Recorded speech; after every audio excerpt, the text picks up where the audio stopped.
What's up, folks? This is my second video. I think I'm gonna call it the shell game of money. Pardon me. And I must throw out a disclaimer. You have to ask yourself, what the hell is money? You know, oh, it's a green dollar bill in my wallet, or that digit in my smartphone that says that my bank says that, you know, I have in my account. It's much more than that. When you start to break this system down, you'll start to ask yourself, where does money end and credit begin? Because as credit is invented into existence, it spends just like money. It gets mixed up throughout as people spend money and borrow and blah, blah, blah, blah, blah, and you can't tell. It gets corrupted all into the whole damn system, and this is global. You have to understand the dollar, our currency. We're fortunate that we are the reserve currency. The entire globe is so interconnected and tied into our dollars. People don't understand that we have been fortunate enough to export our inflation for decades. You don't realize the magnitude of what I just said. You know, our inflation, if we were shut off from the globe, based on our bank practices and our reckless spending, especially by our government, it would cost $900 trillion for a house right now. You would be making $650 gazillion an hour. But the problem is because there's been some type of, I would call it an artificial demand even, outside, to pay back debt issued outside of our borders, if you will. But let me get back to it. The shell game of money. Remember that. Money is debt. Period. Money is debt. That dollar bill is a Federal Reserve note that was borrowed into existence. Someone originally borrowed that from the Federal Reserve, and it is owed back to them. At some point, it will go back to them. You can freaking believe it. With interest. So, you can either take a debt instrument issued by a central bank, aka the Federal Reserve, or a debt instrument issued by the government.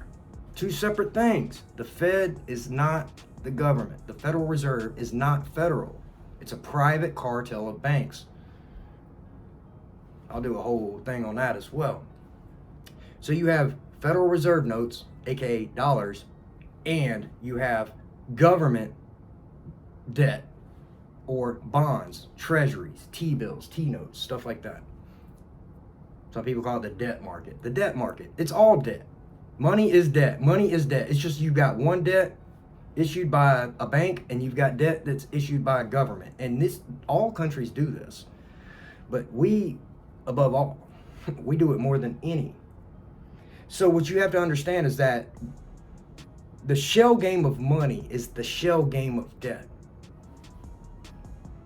And what I just said was so deep. The shell game of money equals the shell game of debt. Let me break it down. Let me try as best as I can for an amateur. Okay, you walk into your bank and you say, hey, we're gonna call it Bank A. I hope you watched my last video about what they do and how they create credit and stuff like that. Oh, you're happy as shit. You just got married, which don't do that. If you like, never mind, just forget that.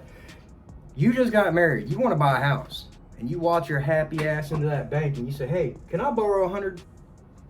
Nah, you know what? Fuck it. She's beautiful. Let me borrow $200,000. The bank says, no problem. No credit, no fucking problem. $200,000. Guess what? We don't have it anyway. Which they don't. If you watch my other videos, you'll understand. Banks don't have it anyway. It's credit. It's poop credit. It's digital credit that's deposited into another bank. So you basically borrow that money from the bank, and then that bank, the same bank that loaned you the money is not the bank that's going to hold your assets to you, an asset to you. Like when you deposit that money into a bank, to you it's an asset, but to them it's a liability. So you're going to take, remember, the same people that allow you to borrow that $200,000 is not your bank. So you're going to take that 200 grand and you're going to put it in Bank B, and Bank B says, fuck yeah, we'll take it. We're going to report you to the government, but we'll take it. So now this bank is plus 200K. And of course, they're going to break that shit down and they're going to dice it up and loan that shit right back out. And before you know it, they'll be minus 200 million. But no problem. No credit, no money, no problem. That's a joke, that part of it. But what I want to talk about is this bank invented this $200,000, but they treat it like an asset. So when you deposit money into the bank, that when this 200,000 gets deposited into Bank B, that goes into their liabilities side. Banks have two ledgers. They have liabilities and assets. So ask yourself, what the fuck is an asset to a bank? If the money you deposit is a liability, which it is, they owe it to you. When you put it in, they owe it to you at any time. So this is why interest rates are important. But what's weird is even though Bank A did not have that money, they invented it poof out of nowhere. They treat that $200,000, they'll write that loan up and call it an asset. $200,000 asset. We'll call it a mortgage-backed security. If anyone remembers that was real popular in 2008. They take a loan and they treat it, it's a debt instrument. Remember what I said? Money is debt, debt is money, money equals debt, same fucking thing. One comes from a bank, one comes from the government. They're still treated the same. So they take this asset, which is not a freaking asset, it's because you haven't paid it back. It's basically, they're treating a bank looks at an asset as something that's owed to them. You haven't paid it back yet. They're saying, oh, we drew up a loan for $200,000 that we didn't have. We're gonna write it up on a fancy piece of paper and we're gonna call it a fucking derivative. Or security, security. My bad. Which we have government agencies that regulate this crap, and that's exactly what it is. It's crap. It's fugazi. It's pixie dust. It's nothing. But this loan is called an asset in the banking system. They treat it as money. Remember, banks have liabilities and assets. This bank has a liability, which both don't exist. Remember, you put that money in, that money is owed to you. It's not theirs, right? So the only thing, they can only treat it as one of two things, assets or liabilities. But the way they look, the way that they treat a loan, they treat it as an asset. So basically this becomes for sale. Wall Street trades these things. Mortgage-backed securities. You have asset-backed securities. You have so many. They call them securities. Basically, debt is money. As I said, banks treat debt no different. Because when the government issues a debt instrument or a bond, treasury, the same thing. T-bills, 10-year treasuries are the most popular. We'll just use that for reference. When the government issues that, they take liquidity, obviously, in exchange for that. Well, the person that holds that bond is owed back that money, even though it's not spendable right away. Maybe someone will buy it from you, sure. But it's technically, is it an asset? It's a piece of paper with a value attached to it, sure. But as of right now, it's treated as an asset. A bond is actually, when you really break it down, a bond to me is more trustworthy than a freaking dollar.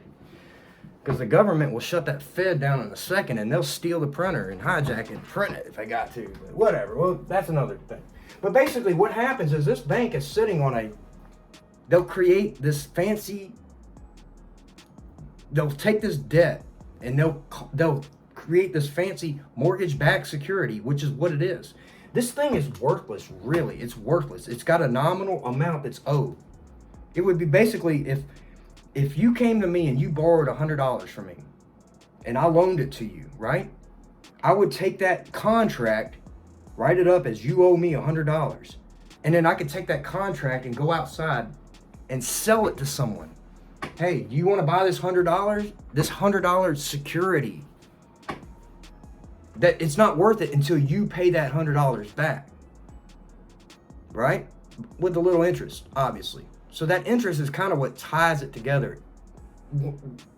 I digress, like it's complicated.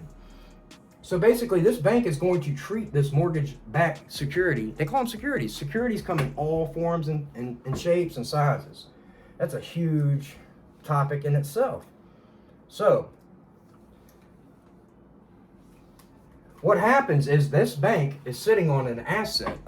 They call it collateral. It's pristine collateral even sometimes, which government has debts too, and they call them assets as well. They call bonds, treasuries, and debt instruments, they call them assets. But they call money is a liability in the banking system. So understand, if you start to think like this, you start to think like banks. Money is the liability. Basically, it's the dookie. The real value, well, I'm not saying in game, is in the assets, if you will. So basically, this bank is sitting on an IOU. Debt is money. This IOU can be treated as money in the eyes of everyone else. So Bank B is sitting over here looking at Bank A saying, damn, you're sitting on $200,000 asset. This is no bullshit. Bank B is looking over here at Bank A and say, damn, you're sitting on a $200,000 asset. We're sitting on a $200,000 liability. Right? So when you think from the bank's perspective, the banks would rather do business with this. And that's exactly what they do. This right here is what opens up the next Pandora's box, where they start to do fractional reserve collateral. There's like basically the banks don't just loan money to customers like us. They loan money to each other. They loan money to pension funds, hedge funds. They loan money to even the government. They loan money, dude. It gets deep. But understand, there's mortgage-backed securities, there's asset-backed securities, there are securities lending. That gets deep. So basically, if you think from the eyes of the banks, now you're seeing banks that don't have your money in the first place treating a debt like they already have a debt to you, but they're treating the debt that is owed back to them as money as well. This right here, in the eyes of everyone else, especially in the banking and the Wall Street sector, that right there is like gold. Financial assets, that's what they call them, financial assets. It's fugazi, it's nothing. It's a debt that's not paid yet. But this right here gives the banks power, gives them leverage in the financial system. So this right here, this collateral gives them the authority to kind of dictate how money flows, if you will, overall. They treat this, they can break it up, they can loan that, they do what they call securities lending. Salomon Brothers, that's a big rabbit hole. I may do a video strictly on Salomon Brothers. Basically, they figured it out first. Salomon Brothers were back in the 80s. They basically were snatching up treasuries from the government. They came up with this idea first. And no one understood it. They have what they're called primary dealers. When the government creates a bond, they have specific banks called primary dealers. They're unique banks that only they have access to participate in these auctions. They call them treasury auctions. Like the government doesn't make a bond and just sell them to the public. They sell them at these auctions where only these banks, like VIP banks, have access to do it. But they are required to buy them too. That's part of the deal.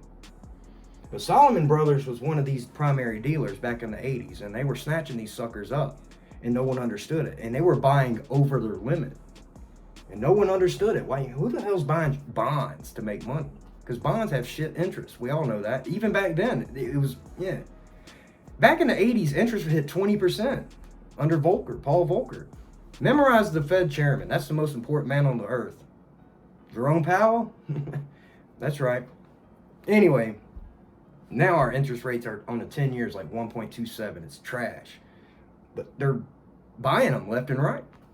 But the Solomon brothers were buying all these treasuries. They even went over their limit and they started to get penalized, but they kept doing it anyway and no one understood. But they figured out what they were going to do with this collateral. And I'll have to do an entirely separate video on that. I'm going to leave it at this. Solomon brothers basically invented financial engineering, I guess you could say. I'm not saying they were the first to do it, but they were the first to really blow up the money supply. Because basically what you're doing is like you're figuring out how to take debt, multiply debt, and use that debt, loan it out as money. People treat it as money, even though it's not. It's a, Lord help me. It's so hard to go. Like I said, this is the hardest part about explaining everything. It's just, where do you fucking start? So basically, banks treat debts owed to them as assets. Other banks, if you tell if a bank B calls bank A, they don't call them and say, hey, how much money have your customers deposited?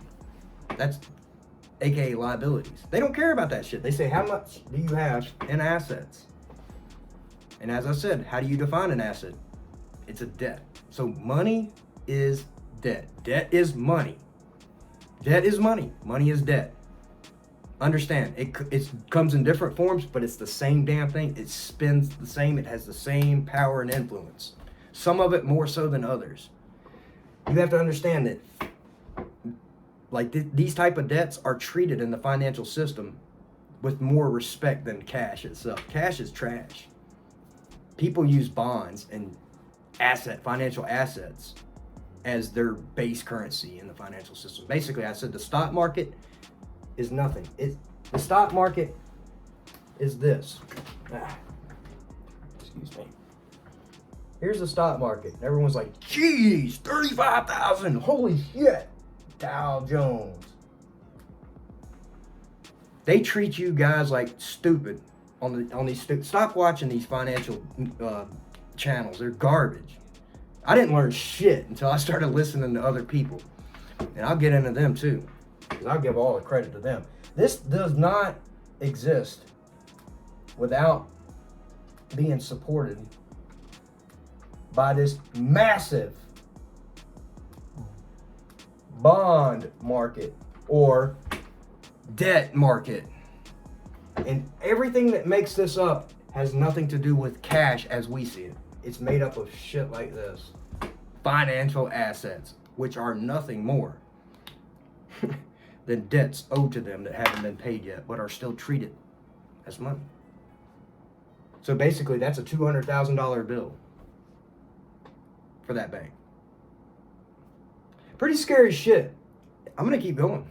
I got tons of videos. It's tough to know where to start. Now I got a little bit of a bearing, but you have to understand, debt is money, money is debt. They spend the same, but in the banking system, everything, like basically you have, I'll leave it at this, and I'm sorry, y'all. Most people don't understand that, yeah, we the people, we know we live in a bubble. They live in a bubble outside of us. You have two economies, and I'm gonna give a shout out to George Gammon. He taught me a lot. You have two major economies. You have the real economy, which is where we live. The real economy, and that includes the banking system as we see it, but you have to understand the banking, outside of this real economy, you have the financial system, the financial economy, which this is outside of what we see. But it's what I am describing. But it's separate. But it's powered by what happens in the real economy. It's a derivative of what happens in the real economy. But you have to understand, there are institutions that cross both lines. Banking system, if you will. One foot in one foot in the other. But understand, we have a separate system than they do. So, this financial economy is what we've witnessed over the past 30 years. That's exploded, especially throughout the 90s. This has really outpaced the real economy, which is why jobs have left. Manufacturing's dropped. Things have moved to China. The financial economy has grown much larger though. The buildings have gotten taller. The skyscrapers have gotten taller. The wealthier have gotten, the wealthy have become wealthier. Well, on paper. But the real economy isn't, it's some of it's okay, but we know what I'm talking about, right? So understand, some of these people have figured out how to manipulate things and shell game debt and money, but the real economy has suffered at the expense of growing the financial economy, which is all fugazi. But this is real shit down here. We feel it. We feel the inflation. They love inflation. The financial economy is terrified of deflation. They collapse. They don't care about jobs going to China because they're invested in those companies way before they ever get big. They got insiders in Wall Street and Washington and stuff like that. They've done very well over the past 30, 40 years at the expense of the real economy. But understand, this is a side bet on what happens in the real economy. These are the rich people though, the 1%, the wealthy, the Wall Street, the banks, the big banks, the investment banks. And they've been having a party for a while. But the real economy has suffered. But I'm trying to help you understand. Take your ass out of here. I'm not saying join these bastards. No, but understand these bastards. And start to protect yourself. And there are ways, and I'll get into that as we go. There's a real economy. There's a financial economy. But when you really break it down, the real economy actually produces goods and services. The financial economy makes bets with fugazi, which means nothing. It's fairy pixie dust. You know what I mean? I'm gonna go ahead and sign out. Money is debt. Debt is money. To us, we think money is money. No. To the banking system, they would rather deal with these other instruments because when you really break it down, it's all pieces of fucking paper anyway. It's all digits on a screen anyway. We're all screwed. So it's not saying which one's gonna outlast the other. But understand, the real assets, the real currency in this financial economy, which is vastly outgrown the real economy. This is the currency that they use. Financial assets, mortgage-backed securities, asset-backed securities, shit like that. Debt. I'm gonna go ahead and sign out. I hope this helps, y'all. Coming more coming. Excuse me.